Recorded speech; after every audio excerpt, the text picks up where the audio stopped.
Hello, I'm Langston, and I'm back on my channel, Military Election Forecasting. And today I'm going to be talking about what if the 2016 presidential election happened today. So, obviously, it's been 7 years since both of these candidates ran for office. So, I wanted to make a video about what would happen if this election happened today. I made a video about Barack Obama versus Mitt Romney in current America's time. So, I want to make a video about the next presidential election since then, the 2016 one. So, I already filled out the safe states, which are the states that both candidates would likely win by more than 15 points. Obviously, some of these states could fall under 15%. We're talking about Oregon, New Jersey, Delaware, and Connecticut for Democrats, as well as Missouri, Indiana, Mississippi for Republicans, but I just categorized them as safe just because. So I'm going to move on to the likely states for Donald Trump. These are the states that Donald Trump will win by between 5 to 15%. And we're going to just move across and categorize them. So we have Alaska, Kansas, Nebraska's first district, as well as Ohio, Iowa, Maine second district, as well as South Carolina.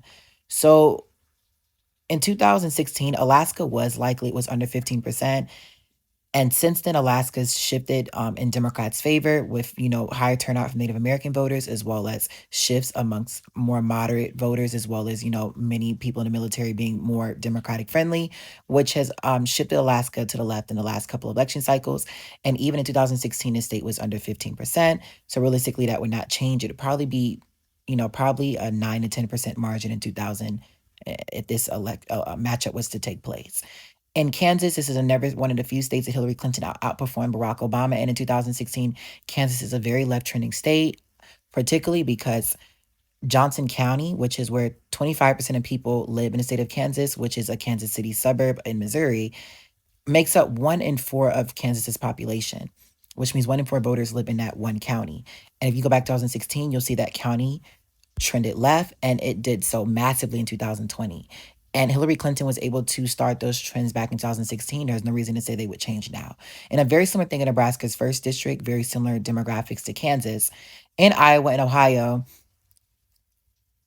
Donald Trump would dominate with working class and rural voters across both of these states, like he did in 2016, and was able to hold himself up in both of those states in 2020. I think that Hillary Clinton would be able to keep up the trends with suburban voters as she did in 2016 in Ohio and probably get better black turnout in some of the big cities like Cleveland, etc. But she would still come up severely short in a matchup against Donald Trump.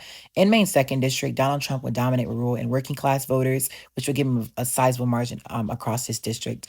In South Carolina, Donald Trump would dominate with rural voters and working class voters. Hillary Clinton would do better with black turnout as of now relative to what she did in 2016, but she would still not turn out enough to put a severe dent in the states how the state would vote. The state would probably be like a 11 to 12% margin for Republicans. So now we're going to move on to the likely states for Hillary Clinton, and we have Colorado, New Mexico, as well as Minnesota, Nebraska second district, Maine as a state, New Hampshire, as well as Virginia. So in Colorado, Hillary Clinton would do better with Hispanic Latino voters, as well as keep up the trends in the suburbs, and Donald Trump would do well with the rural voters. I think that it wouldn't really trend to left. I think that it would trend to like a point or so to the left, but I think it would still be under 15%, but I could be wrong. In New Mexico, I think that Hillary Clinton would do better with Hispanic Latino voters as she proved relative to Joe Biden. There'd be a lot of rural turnout against her, but she still won New Mexico pretty handily as she did back in 2016. In Minnesota, she would substantially outperform herself. Minnesota has trended to the left since 2016. Hillary Clinton only won Minnesota by like 1 point. She almost lost Minnesota as well in the Rust Belt. But where she was able to outperform is in the Minneapolis area, the Twin Cities, and she was able to keep up those trends as Joe Biden was able to rapidly outperform there. And a lot of that was due to that being like the forefront of Black Lives Matter movement in 2020. But regardless, Hillary Clinton would still be able to keep up those trends in the Minneapolis area and that be able to give her a sizable victory in the state, even though she would do really bad with the working class and rural voters in Minnesota. She would still keep up the trends in where the majority of the population of the state lives. In Nebraska's second district, Hillary Clinton would do really well with suburban voters. Suburban voters were the only demographic that Hillary Clinton did pretty well back in 2016. She didn't do well enough, but she substantially outperformed Barack Obama, and there's no reason to think that wouldn't keep up in a modern day, especially with all of the recent shifts amongst the American electorate. In Maine and New Hampshire, Hillary Clinton would do substantially better with college educated voters relative to what she did in 2016. In Virginia, Hillary Clinton would do better with college educated suburban voters as well as higher black turnout, which would shift Virginia left and probably match Joe Biden's margin in 2020. So now we're going to move on to the very bread and butter states of the election. We're going to be moving on to the lean states for both. And first, for Donald Trump, we have three. We have Texas, Florida, as well as North Carolina. In Texas, I think Hillary Clinton would do better with Hispanic Latino voters. Donald Trump would do better with rural and working class voters as well. But also, you would see Hillary Clinton outperforming the suburbs, but she would not, I don't think, do as well as Joe Biden. Like, I think she would be able to shift the suburbs left from 2020, but she would not be able to get the same amount of shifts as someone like Joe Biden and Kamala Harris would be able to achieve. But if you go back to 2016, Hillary Clinton did 7 points better than Barack Obama in Texas. Texas is one of the few states to trend Democratic in 2016 and did so as well in 2020. And mainly because Hillary Clinton did so much better with turnout from Hispanic Latino voters, as well as so much better in the suburbs. And that's something that's been happening tremendously in Texas. She's able to get pretty good margins across the state and narrow it, but I don't think she'd be able to narrow it dramatically. So in my opinion, probably like roughly a 4 point margin for Donald Trump. In Florida, Hillary Clinton would underperform what she did in 2016. Hillary Clinton dominated with Hispanic Latino voters, particularly Cuban voters in Florida. And it's something that Democrats have really struggled with since her election back in 2016. And with that, she would still do better than Joe Biden in Miami-Dade County and a lot of the counties in Southern Florida, but she would still do substantially worse than she did in 2016. I think that she would do better, do pretty well in the suburbs, but you would see these older white voters just come out and smack her in the state of Florida, and she would come up short. In North Carolina, Donald Trump would dominate with rural and working class voters, similar to what he did in 2020. And Hillary Clinton, she would do better with black turnout relative to 2016, but I don't think she would do well enough, in my opinion, to realistically get North Carolina to being under 1% or flip the state. So now we're going to move on to the lean states for Hillary Clinton, and we have two. Those states are Nevada as well as Michigan. Michigan is a flip. In Nevada, Hillary Clinton won this state by a lean margin back in 2016, and Joe Biden was able to keep up that same margin in 2020. Hillary Clinton would do better for Hispanic Latino voters in Clark County. She'd probably be able to keep Washoe County stagnant. Donald Trump would do a lot better in the rural areas, but the majority of Nevada's population is in Las Vegas and Reno, which means that Democrats will hold on to a somewhat marginal victory in the state of Nevada. In Michigan, this is a state that Hillary Clinton lost back in 2016. If you go and look at why Hillary Clinton lost, the primary reason Hillary Clinton lost is because turnout in Detroit and particularly from black voters absolutely collapsed in the state. You'll see that Hillary Clinton only got 519,000 votes in Wayne County. And if you look in 2020, you'll see Joe Biden got roughly 600,000. So an 80,000 vote increase just in one county in a state that Hillary Clinton only lost by 10,000 votes. With all of the current things that have happened, we're talking about the Supreme Court overturning things like affirmative action, just in general. And, a lot of more liberal voters regretting not voting for Hillary Clinton in 2016 because of certain Supreme Court decisions. She'd be able to do substantially better with turnout from black voters and from younger voters relative to 2016. I don't think she would do spectacular, but she would still outperform. And as long as she does that, she'd easily win in Michigan. On top of the fact that she would do better in the suburbs, as she did it even in 2016, like she still shifted a lot of these suburban counties to the left, and those suburbs would keep trending, as we saw with weak Democratic candidates in the Rust Belt, like John Fetterman, as well as Mandela Barnes, who still kept up the trends in the suburbs in these places. There's no reason to think that wouldn't happen, and Hillary Clinton will be able to flip Michigan probably by 1 to 2 points. Now we're going to move on to the really competitive states, and there are really four. We have Wisconsin, Pennsylvania, Georgia, and Arizona. And these were all going to be tilt states. So I'm going to fill out 2 tilt states for Donald Trump. States I think Donald Trump will win by less than 1%. We have Wisconsin as well as Georgia, and Arizona and Pennsylvania are going to be, I'm going to get into later. So in Wisconsin, I could see Hillary Clinton winning Wisconsin, but in my opinion, I think that Donald Trump would narrowly hold on to a victory in Wisconsin. Hillary Clinton would do substantially better with turnout from black voters in Milwaukee.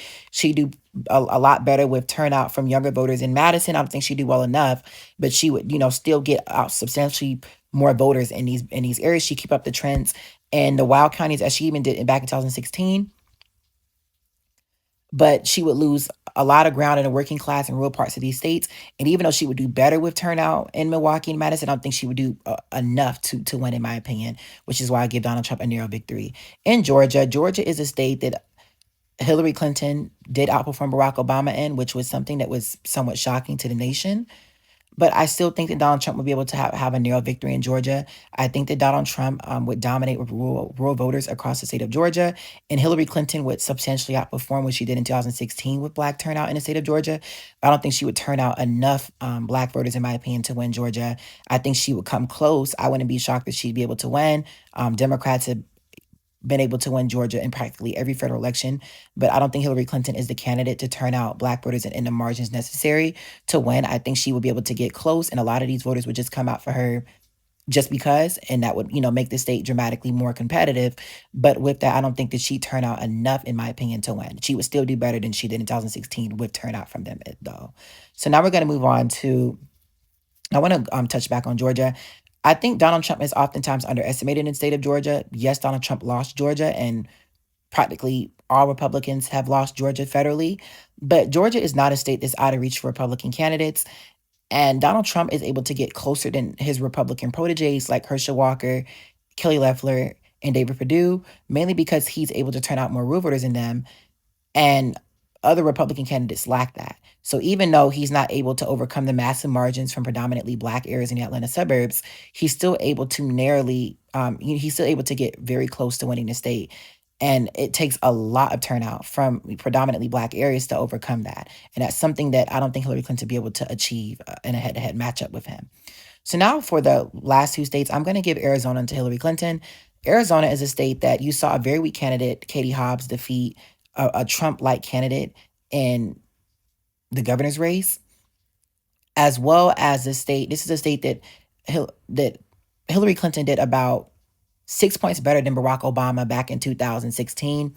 She did substantially better in Maricopa County as well as Pima County, which is where the majority of the states lives. And she really started a trend of people actually paying attention to Arizona's leftward shift. And with that, with her being able to outperform with Hispanic Latino voters and a lot of these traditional conservative voters shifting in her favor, she'd be able to pull off a near victory in Arizona, flip against Donald Trump, flipping another state to her.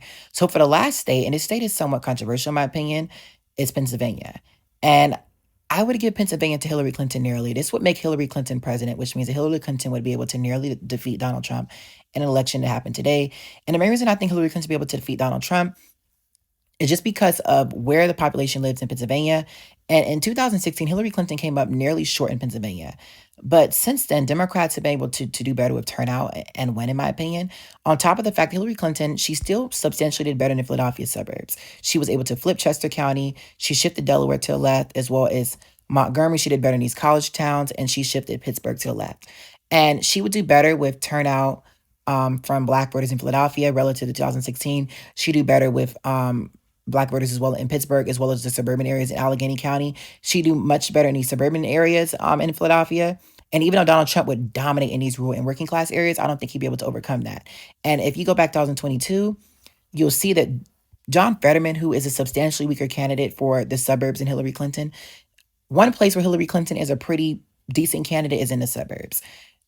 And even if he was able to match Joe Biden's margins in those areas, Hillary Clinton would be able to outperform that.